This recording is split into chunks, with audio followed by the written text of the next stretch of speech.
ఈరోజు కదా ఎవరు గొప్ప. ఒకసారి ధర్మవరం జమీందారు రాజశేఖరుడు తన దివానును జమీ గ్రామాలన్నీ తిరిగి రావలసిన పన్నులు వసూలు చేసి ప్రజల పరిస్థితి ఎలా ఉందో తెలుసుకుని రమ్మని పంపాడు. దివాను 2 నౌకర్లను వెంటబెట్టుకొని నెల రోజుల పాటు చాలా గ్రామాలు వెంట తిరిగి బకాయి పడిన పన్నులతో పాటు ప్రజల అవసరాలు ఇబ్బందులు తెలుసుకున్నాడు. ఈ సమయంలో ఆయనకు ఏమాత్రం రహదారి సౌకర్యాలు లేని మాయవరం అనే గ్రామ ప్రజలు చాలా అమాయకులుగా కనిపించారు. వాళ్లకు తాము జమీందారుకు ఎంతో కొంత పన్నులు చెల్లించాలని కూడా తెలీదు. దివాను ధర్మవరానికి తిరిగి వచ్చాక జమీందారుకు గ్రామాల పరిస్థితులన్నీ వివరించి, అయ్యా, మన జమీ గ్రామాల్లో మాయవరం అనేది చాలా వింత గ్రామం. అక్కడి వాళ్ళందరూ పరమ అమాయకులు.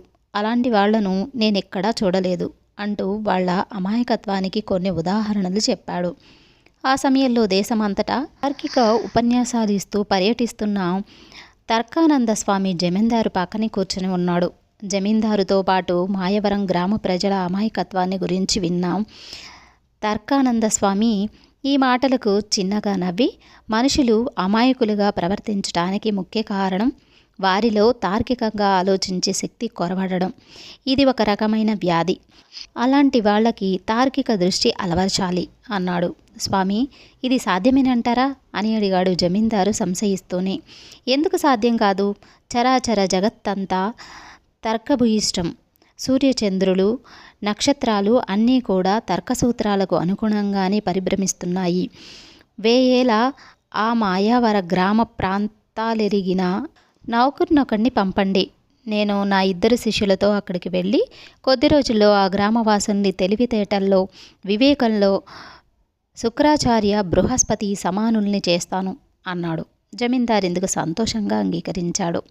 తర్కానంద స్వామి జమీందారు వద్ద సెలవు తీసుకొని కొన్ని రోజుల తర్వాత మాయావరం గ్రామం చేరాడు.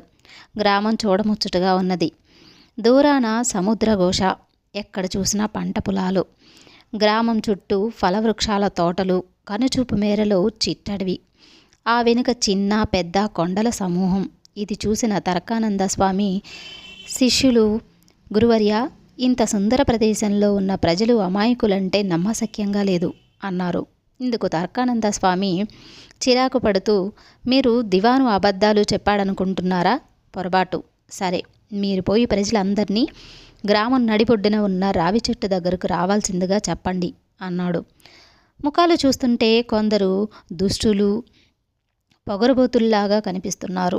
తమరు చెప్పేది నచ్చకపోతే మనను వెంటబడి తరిమే ప్రమాదం ఉంది.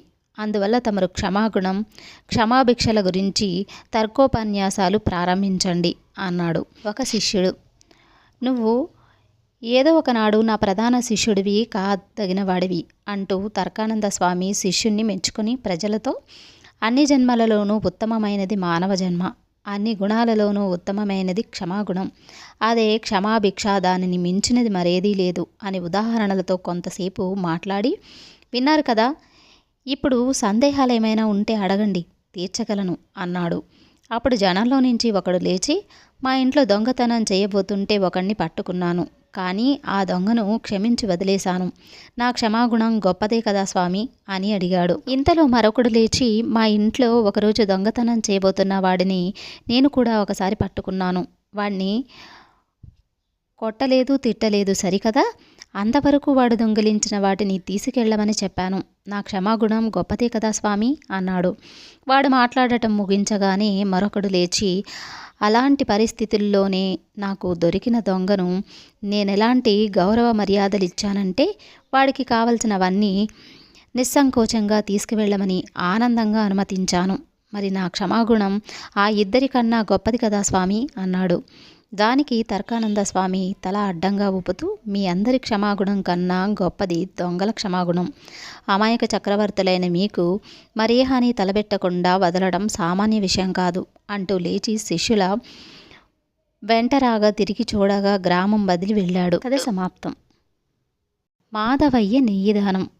మాధవరం అనే జమీ గ్రామంలో మాధవయ్య అనే నేతి వ్యాపారి ఉండేవాడు. అతను నెయ్యి విషయంలో తీసుకునే జాగ్రత్తల వలన అతి కొద్ది రోజుల పాటు నిల్వ ఉన్న వాసన రుచి విషయంలో ఎలాంటి మార్పు రాకుండా తాజాగా ఉండేది. ఈ కారణం వల్ల ప్రజలలో అతడి దుకాణానికి మంచి పేరు వచ్చింది. వ్యాపారం 3 పువ్వుల 6 కాయలుగా అభివృద్ధి చెందింది. ఇలా ఉండగా అక్కడి జమీందారుకు జమీ వ్యవహారాలలో దాయాదుల వలన కొన్ని చిక్కులు ఏర్పడి మానసికంగా అశాంతికి లోనయ్యాడు. నవగ్రహ శాంతి హోమం జరిపిస్తే చిక్కులన్నీ తొలగిపోతాయని ఆస్థాన జ్యోతిష్కుడు ఆయనకు సలహా ఇచ్చాడు. అంతే, నవగ్రహ శాంతి హోమానికి చురుగ్గా ఏర్పాట్లు ప్రారంభమయ్యాయి. జ్యోతిష్కుడైతే ఒక్క మాటలో నవగ్రహ శాంతి హోమం చేయమని జమీందారుకు సలహా ఇచ్చాడు. అంతటితో అతని పని తీరిపోయింది. కానీ అందుకు అవసరమైన సంభారాలన్నీ శాస్త్రవిధిగా సమకూర్చే భారం ఆస్థాన పురోహితుడి పైన పడింది.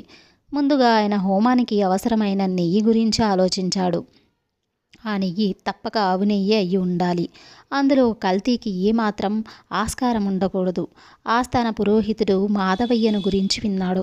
ఆయన అతన్ని పిలిపించి సంగతి చెప్పి, ఉన్న వ్యవధి చాలా కొద్ది. ఈ హోమానికి గాను నువ్వు 10 కడవల ఆవు నెయ్యి పంపాలి. ధర విషయం జమీందారు గారేం పట్టించుకోరు. నీ నిజాయితీ గురించి విని ఉన్నాను. ఆయన పురోహితుడిగా నిన్ను హెచ్చరించడం నా బాధ్యత అన్నాడు. మాధవయ్య పురోహితుడు అడిగిన విధంగా 10 కడవల ఆవు నెయ్యిని హోమానికి పంపిస్తానని మాట ఇచ్చాడు. అయితే జమీందారుతో వ్యవహారమే కాక దైవకార్యం కూడా కాబట్టి మాధవయ్య స్వచ్ఛమైన 10 కడవల ఆవు నెయ్యిని సంపాదించడానికి పడిన శ్రమ అంతా ఇంత కాదు. అదే సమయంలో జమీందారు దగ్గర బంధువు ఒకడికి రాచకురుపు వేసింది. అతడు మధుమేహ వ్యాధితో బాధపడుతూ జిహ్వ చాపల్యం కొద్దీ కొత్తగా ఈనిన ఆవు జున్ను తిన్న కారణంగా ఈ వ్యాధి తెచ్చుకున్నాడు. అంతేకాక మూలిగి నక్క మీద తాటికాయ పడ్డట్టు రాచకురుపుతో పాటు కామెర్ల వ్యాధి కూడా వచ్చింది. ఈ స్థితిలో వైద్యుడు రోగి బంధువులకు నేపాళం ఆకులు ఆవు నెయ్యి రాసి వెచ్చచేసి కురుపుకి కట్టండి. తర్వాత నేనిచ్చిన పొడిని పులుసు గరిటె ప్రమాణమంతా ఆవు నెయ్యిలో కలిపి 3 పూటలా తినిపించండి. ఆవు నెయ్యిలో ఏమాత్రం కల్తీ ఉండకూడదు అని చెప్పాడు. ఆ వెంటనే ఆవు నెయ్యి కోసం జమీందారు బంధువు నౌకర్ల మాధవయ్య వద్దకు వచ్చారు. అప్పటికి నవగ్రహ శాంతి హోమం 10 రోజుల ముహూర్తంలోకి వచ్చింది. ఆసరికి మాధవయ్య 10 కడవల ఆవు నెయ్యిని సిద్ధం చేసి ఉంచాడు. ఇలాంటి సమయంలో ఆవు నెయ్యి అవసరం కలిగిన రోగి జమీందారుకు దగ్గర బంధువు. నెయ్యి లేదంటే జమీందారు నుంచి కూడా తనకు ఒత్తిడి రావచ్చు. ఏదో వీసో అరవీసో ఇచ్చి అయిపోయినప్పుడు రమ్మనడానికి ఆయన సామాన్య సంసారి కాడు. మాధవయ్య ఇదంతా ఆలోచించి ఉన్న 10 కడవలలో నుంచి ఒక కడవ తీసి జమీందారి బంధువుకు పంపి నౌకర్నిచ్చి పంపించాడు. ఇది జరిగాక మాధవయ్య మరొక కడవ నెయ్యి కోసం ప్రయత్నాలు ప్రారంభించాడు. అయితే ఇది మాధవయ్య దురదృష్టమో దేవుడి పరీక్షో, ఎంత ప్రయత్నించినా అతడికి 10వ కడవ నెయ్యి సంపాదించడం సాధ్యపడలేదు. అతడు చేసేది లేక ఆస్థాన పురోహితుడిని కలుసుకొని సంగతి వివరించాడు. అంతా విన్న ఆస్థాన పురోహితుడు చిన్నగా నవ్వి, మాధవయ్య, నీ నిజాయితీ మెచ్చదగిందయ్యా. మరొకరైతే గేదె నేతితోనూ మిగిలిన 9 కడవలను కలిపేసేవాళ్ళు. భూమి, బంగారం, తిలలు, దానం, ఉప్పు, బెల్లం, వస్త్రాలు, వెండి రూపాయలు, ఆవులు, ఈ మొదలైన 9 దానాలతో పాటు నెయ్యి కూడా చేరి 10 దానాలని ప్రసిద్ధికెక్కాయి. నువ్వు చేస్తున్నది వ్యాపారమే అయినా దైవ కార్యానికి నెయ్యి ఇచ్చి పుణ్యం సంపాదించుకున్నావు. సరే, ఈ హోమం సంగతి ఏమంటే, సాధారణంగా కింద మీద ఒలకబోసి నవగ్రహాలకు 9 కడవల నెయ్యిని హోమంలో వెయ్యలేకపోతామేమో అన్న భీతితో మరొక కడవ అదనంగా చెప్పాను. ఈ సంగతి నలుగురికి తెలియనక్కర్లేదు. నీ దగ్గరున్న 9 కడవల్లో నెయ్యి ఇవ్వు చాలు. ఆ 10వ కడవ జమీందారు బంధువు అనారోగ్యానికి ఉపయోగపడటం దైవ నిర్ణయమై అయి ఉంటుంది అన్నాడు.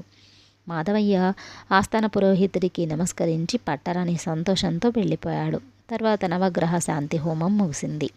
హోమం మహిమో లేక జమీందారు చాకచక్యమో, మొత్తం మీద ఆయన దాయాదుల గొడవల నుంచి బయటపడి ఉల్లాసంగా ఉన్నాడు. ఆయన బంధువులు కూడా రాచకురుపు కామెర్లు పూర్తిగా తగ్గిపోయాయి. హోమం ముగిసిన 2 రోజుల తర్వాత అనుకోని విధంగా దూర గ్రామం నుంచి ఒకతను ఒక కడివెడు ఆవు నెయ్యి తెచ్చి మాధవయ్యకిచ్చాడు. మాధవయ్య దానిని ఎలా సద్వినియోగం చేసుకోవడమా అని బాగా ఆలోచించి చివరకు ఆస్థాన పురోహితుడి దగ్గరకు వెళ్ళి సంగతి చెప్పి, అయ్యా, మరొకసారి నాకు ఇలాంటి అవకాశం రాదు. దయచేసి ఈ కడివెడు నెయ్యి తమరే దానంగా పుచ్చుకోవాలి అని అడిగాడు.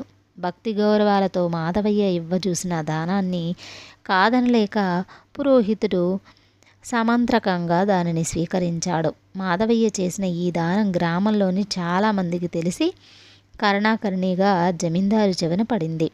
ఆయన కొంత చిరాకుతోనూ అదే సమయంలో కుతూహలం కొద్దీ సభ చేశాడు. అందులో ఆయన బంధువులతో పాటు పురోహితుడు మాధవయ్య కూడా ఉన్నారు. జమీందారు తన బంధువును ఉద్దేశించి మాట్లాడుతూ నవగ్రహ శాంతి హోమానికి 10 కడవల ఆవు నెయ్యి కావాలని పురోహితులన్నారు. అయినప్పటికీ మాధవయ్య 9 కడవలతోనే సరిపెట్టాడు. మరొక కడవ మీ ఆరోగ్యానికి ఉపయోగపడిందని విన్నాను.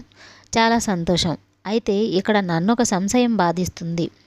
మీకు 1 కడవ నెయ్యి ఇవ్వవలసిన రావడం వల్ల పురోహితుల వారు మాధవయ్య ఇందులో ఏదో లాలూచీ పడి ఉంటారని, అందువల్ల దైవకార్యం సక్రమంగా జరగలేదని నేను భావిస్తున్నాను. ఇందుకు మాధవయ్య అందరికన్నా ముందుగా సంజాయిషి ఇచ్చుకోవాలి అన్నాడు.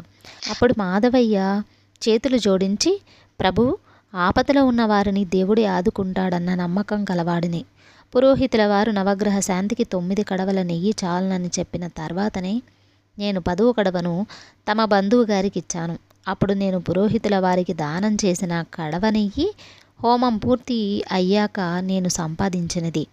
ఆ నెయ్యిని వాళ్లకు వీళ్లకు చిల్లరగా అమ్మటం ఇష్టం లేక దైవజ్ఞులు తమ ఆస్థాన పురోహితులు అయినటువంటి పురోహితుల వారికి దానం ఇచ్చాను.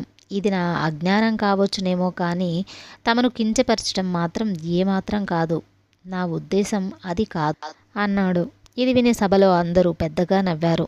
జమీందారు కూడా నవ్వి మాధవయ్యను మెచ్చుకున్నాడు. కథ సమాప్తం. మరిన్ని ఇంట్రెస్టింగ్ స్టోరీస్ కోసం మన ఛానల్ని సబ్స్క్రైబ్ చేసుకోవడం మర్చిపోకండి.